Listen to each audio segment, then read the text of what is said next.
बिस्मिल्लाहिर्रहमानिर्रहीम। अस्सलाम वालेकुम नाज़रीन, आप देख रहे हैं प्रोग्राम कड़वी बात और मैं हूं जुल्फ़कार बेर। नाज़रीन, इंतखाबी तैयारियां अब हतमी मराइल में दाखिल हो रही हैं और अब इंतखाबी सामान की तरसील का मरला वो शुरू हो जाता है। बहुत ही अहम ये मरला है। इस दौरान जो इंतखाबी सामान है वो मुतल्लिका हलकों में पहुँचाया जाएगा। जहाँ तक आज की सबसे बड़ी खबर है वो भी पाकिस्तान तहरीक इंसाफ के बानी चेयरमैन इमरान खान के हवाले से है कि उनको एक दफ़ा फिर एक और केस में 14 साल की सज़ा सुना दी गई है। तोशाखाना केस में आज जनाब इमरान खान और उनकी एहलिया को 14 साल की सज़ा सुनाई गई है। इससे पहले गुज़श्ता रोज़ भी इमरान खान को जो सज़ा सुनाई गई थी वो साइफ़र केस में थी और 10 साल उनको कैद की सज़ा का हुक्म सुनाया गया था। इसका मतलब ये है कि वो पाकिस्तान की तारीख़ के वाहिद वो कैदी हैं जिनको 24 घंटे के अंदर 24 साल की वो सज़ा हुई है। बहरहाल इसके सियासी जो असरात हैं वो भी यकीनी तौर पर सामने आएंगे। लोग हैरान हैं कि ये धड़ाधड़ फैसले क्यों आना शुरू हो गए हैं। इलेक्शन से पहले ये आए रोज़ अदालतें लग रही हैं, फिर जल्दबाजी में फ़ैसले हो रहे हैं। आखिर इसकी वजूहात है क्या? बहुत से लोग इस पर तबसरा कर रहे हैं और आने वाले दिनों में यकीनी तौर पर इसके असरात हमारे सामने भी आएंगे। जहाँ तक पाकिस्तान तहरीक इंसाफ के वोटर्स का ताल्लुक है, सपोर्टर्स का ताल्लुक है, तो वो इसको किस अंदाज से लेते हैं। यानी गुज़श्ता रोज़ साइफ़र केस पर सज़ा और फिर आज तोशाखाना केस पर जो सज़ा सुनाई गई है, इसको मुस्बत या मनफी लेते हैं, इसका पता तो 8 फरवरी को ही लगेगा। लेकिन एक बात तय है कि ये जो सज़ाएँ सुनाई गई हैं, ऐसा लगता है कि ये कहीं ना कहीं स्क्रिप्ट ये लिखा गया है, कहीं ना कहीं कोई बात ज़रूर हुई है कि जो इतनी तेज़ी के साथ हमारे सामने ये फ़ैसले आ रहे हैं। जहाँ तक इंतखाबी सूरत हाल का ताल्लुक है तो हल्का NA 59 की अगर हम बात करें तो यहाँ पर पाकिस्तान तहरीक इंसाफ के हमायत याफ्ता मोहम्मद रुमान मौजूद हैं।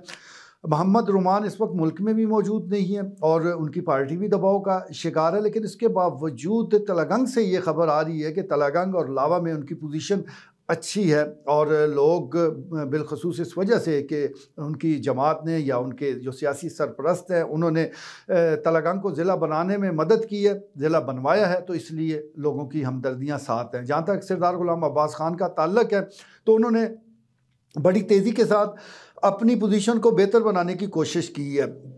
ज़िला चकवाल के जो कस्बात हैं वहाँ पर तो उनको एज हासिल है, लेकिन जैसे ही वो तलगंग और लावा में दाखिल होते हैं तो यकीनी तौर पर वहाँ उनके लिए मुश्किलात हैं और इस मुश्किल को दूर करने के लिए वैसे तो उनको बहुत सी आप कह सकते हैं कि नफसियाती बर्तरी हासिल है, लेकिन जो ये बड़ा ज़िला तलगंग का मामला है ये बहरहाल उनको आड़े आ रहा है, उनके लिए मुश्किलात पैदा कर रहा है। और इसी तनाज़र में सरदार मुमताज़ खान टम्मन ग्रुप ने भी पाकिस्तान तहरीक इंसाफ के हमायत याफ्ता उम्मीदवारों और उनके पूरे पैनल की हमायत का ऐलान इसीलिए किया क्योंकि वो समझते हैं कि तलगंग को ज़िला बनाकर इस जमात ने, इसके जो सियासी सरपरस्त हैं, जो चौधरी परवेज़ इलाही या हाफिज़ अम्मार यासर या दीगर जो ग्रुप हैं, उन्होंने एक अच्छा काम किया तलगंग की आवाम के लिए, तो इस हवाले से उनका इखलाकी फ़र्ज़ बनता है कि वो भी उनको सपोर्ट दें। तो ये तो एक सियासी बात है, लेकिन इसमें कोई दो राय नहीं कि ज़िला तलगंग के इशू पर इस बार ज़रूर वो वोट पड़ेंगे।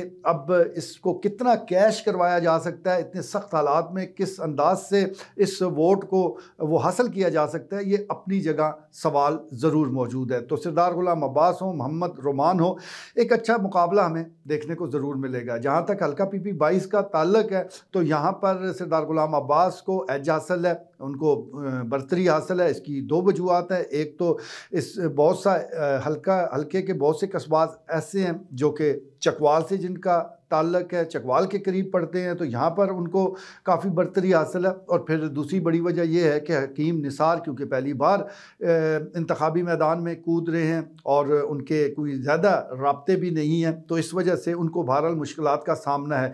बुनियादी वो कारकुन है पाकिस्तान तहरीक इंसाफ के साथ, वो डाई हार्ट कारकुन है और एफिलेशन है जमात के साथ, इसी वजह से उनको इंतखाबी टिकट जारी किया गया है। लेकिन वफ़ादार होना एक बात है, आपके पास इंतखाब लड़ने का तजर्बा होना और इंतखाबी गुर जानना ये दूसरा अमर है। तो इस वक्त वो मैदान में कूद गए हैं, यकीनी तौर पर बहुत से वो गुर सीखेंगे भी। लेकिन अगर हम इस हलके के हवाले से बात करें तो यकीनी तौर पर सरदार गुलाम अब्बास को आप कह सकते हैं कि कुछ ना कुछ बरतरी हासिल है। हल्का PP 23 की अगर बात करें तो यहाँ पर सुल्तान सुरखरू अवान मौजूद हैं जो कि पाकिस्तान तहरीक इंसाफ के हमायत याफ्ता हैं, और उन्होंने भी अब तेज़ी के साथ अपनी पोजीशन को बेहतर बनाया है। पुराने खिलाड़ी हैं, सियासी दौर पे जानते हैं, पहले भी इलेक्शन में हिस्सा ले चुके हैं, MPA भी बन चुके हैं। इस वजह से वो तजर्बेकार हैं, वो समझते हैं कि इलेक्शन अच्छे या बुरे हालात में किस तरह लड़ा जाता है। तो इस सिलसिले में वो इलेक्शन को अपनी कामयाबी के लिए जस्तजू कर रहे हैं। एक बार बहरहाल उनका जब टिकट तकसीम हुआ तो बहुत से लोगों के पाँव के नीचे से ज़मीन ही सरक गई थी और मुस्लिम लीग नून के हलकों में बड़ा इत्मीनान आया था, लेकिन चंद घंटों के बाद ही ये इत्मीनान वापस हो गया और ज़मीन भी वापस आ गई और कर्नल रिटायर्ड सुल्तान सुरखरू अपनी इंतखाबी मुहिम को अब आगे बढ़ा रहे हैं। दूसरी तरफ पाकिस्तान मुस्लिम लीग नून के शहरयार अवान हैं, नौजवान हैं, एनर्जेटिक हैं और काम करने का जज्बा रखते हैं, लेकिन उनके लिए यकीनी तौर पर मुश्किलात मौजूद हैं। एक अच्छा मुकाबला हम देख रहे हैं क्योंकि फ़ैन फॉलोइंग शहरयार अवान की भी काफ़ी है और जिस तरह वो तेज़ी से अपने राब्ते बढ़ाने की कोशिश कर रहे हैं। दूसरी तरफ क्योंकि उम्मीदवार दबाव में हैं तो इसका भी फ़ायदा मलक शहरयार अवान को पहुंच रहा है। अब किस हद तक वो फ़ायदा उठाते हैं इसका तो 8 फरवरी को ही पता चलना है, लेकिन यहाँ पर हमें एक अच्छा और तकड़ा मुकाबला ज़रूर देखने को मिल रहा है। और अगर नौजवान वोटर वो 8 फरवरी को बाहर निकल आया, उसने वोट कास्ट किया, तो फिर यकीनी तौर पर शहरयार अवान के लिए कुछ मुश्किलात हो सकती हैं। अब जिक्र करते हैं जी NA-58 का। यहाँ पर भी ज़ोरों से कैंपेन जारी है। पाकिस्तान तहरीक इंसाफ के हमायत याफ्ता चौधरी अय्याज़ अमीर मुख्तलिफ कस्बात और आप कह सकते हैं कि गाँव करिया और वोटर्स तक वो पहुँच रहे हैं और अपने मखसूस अंदाज में ख़िताब भी कर रहे हैं, साथ साथ तारीख़ भी बयान कर रहे हैं और बहुत सी तारीख़ी मिसालें भी वो सामने रख रहे हैं। वोटर को मुतासर करने का वो हुनर खूब जानते हैं, तजर्बेकार हैं, इलेक्शन पहले भी लड़ चुके हैं, जीते भी हैं, हारे भी हैं, तो हर अमल में वो सरवाइव करना जानते हैं, हर माहौल में वो आगे बढ़ने का हौसला भी उनमें है और वो गुर भी जानते हैं। उनका मुकाबला भी पुराने खिलाड़ी से है, यानी मेजर ताहिर इकबाल ने गुज़श्ता जो एक हफ़्ता है इसमें वो काफ़ी वो आपने अपनी सूरत हाल को बेहतर बनाया है, रिकवर किया है और अपनी पोजीशन को बेहतर पोजीशन पर लाए हैं। इस वजह से कहा जा सकता है कि अब ये जो इलेक्शन है ये बड़ा अच्छा होने वाला है। ख़ास तौर पर मरकज़ डुडियाल में हमने तब्दीली देखी, यहाँ पर मेजर ताहिर इकबाल ने कुछ बरतरी हासिल की, कुछ शख्सियात को शामिल किया। इसी तरह लंबी पट्टी में भी उनके लिए कुछ अच्छी खबरें आई, चकवाल शहर के अंदर भी ज़ोर लगाया गया और यहाँ से भी उनको हमायत मिली है। तो इसका मतलब ये है कि वो अब पहले से बेहतर पोजीशन पे है। अब विक्ट्री स्टैंड पर मौजूद है या नहीं, इसका तो खैर कोई कुछ नहीं कह सकता। जहाँ तक उनके एक वीडियो बयान का ताल्लुक है जो खूब वायरल हुई और जिसमें वो कहते सुने गए कि अल्लाह के बाद मियाँ मोहम्मद नवाज़ शरीफ हैं, तो थोड़ी देर बाद ही उसका पोस्टमार्टम हो गया और बताया गया कि ये काट छांट की गई है। और वैसे भी इंतखाबात के दिन हों या जब से वैसे सोशल मीडिया आया है तो इस किस्म की वारदातें वो डाली जाती हैं, लेकिन अफसोसनाक ये सूरत हाल है। ख़ास तौर पर आप इस किस्म के बयानात को चलाकर अगर कुछ सियासी फ़ायदा हासिल करना चाहते हैं तो उस पर हम अफसोस का ये इज़हार कर सकते हैं। ऐसी हरकत जिसने भी की है गलत की है। मैं ये नहीं कहता कि ये तहरीक इंसाफ ने की है या किसी ने भी की है। बारह जिनको फ़ायदा पहुंचना है इस वीडियो से या वो फ़ायदा हासिल करना चाहते थे, उंगलियां तो उनकी तरफ ही उठनी है। लेकिन फिर दूसरा बयान भी सामने आ गया जिससे बहरहाल ये तसल्ली होगी कि ऐसा कुछ नहीं है। तो सियासत में आप इस किस्म के कई मनाजर और कई मामलात देखते रहते हैं, लेकिन असल बात यह है कि मुकाबला वही है जो मैदान में हो, जो सामने आकर हो।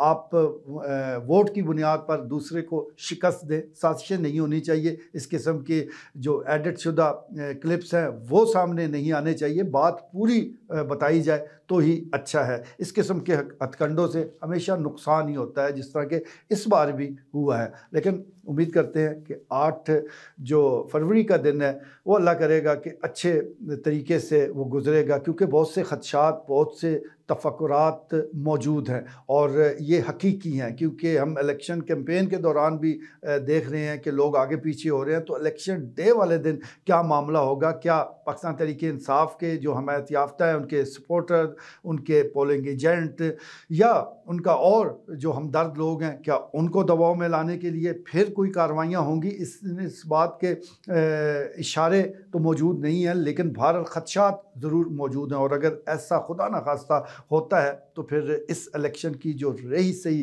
थोड़ी बहुत इज़्ज़त बाकी है वो भी रुखसत हो जाएगी। आज के लिए इतना ही, इजाज़त दीजिए। अल्लाह ने